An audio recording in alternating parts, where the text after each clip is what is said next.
Ako si Aboy at ito ang aking 82 Mugs Project. Mug number 3, Aklan. Kilalang Aklan sa Ati-Atihan Festival na ginagawa tuwing 3rd Sunday ng January. Last October nga, we were able to experience a bit of Ati-Atihan nung nagpunta kaming Boracay.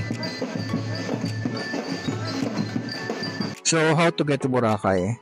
From Clark International Airport, mga kulang-kulang 2 hours na flight siya papunta sa Caticlan Airport. Ticket namin is around 3. Nabili namin sa AirAsia, 3.5 per pax.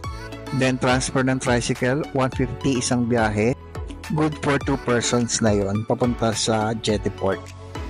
Sa Jettyport, bali 200 na binayad namin per pax. Kasama din environmental fee, terminal fee, and boat fee.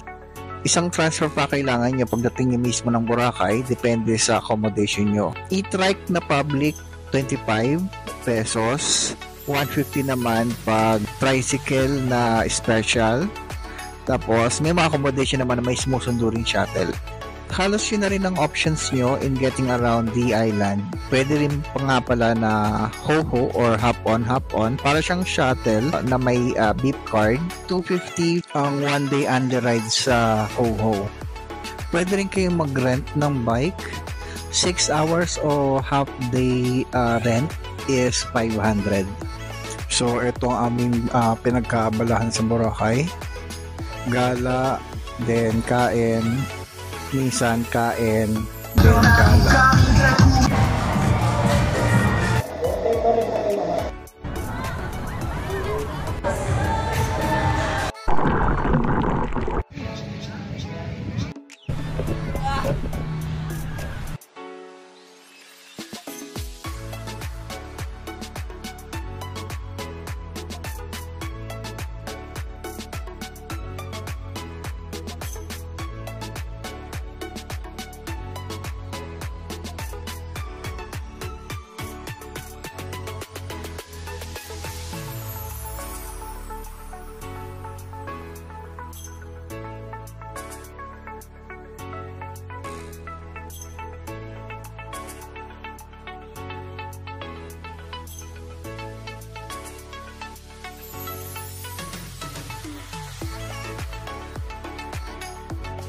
So, dito ko muna tatapusin ang aming Aklan adventure.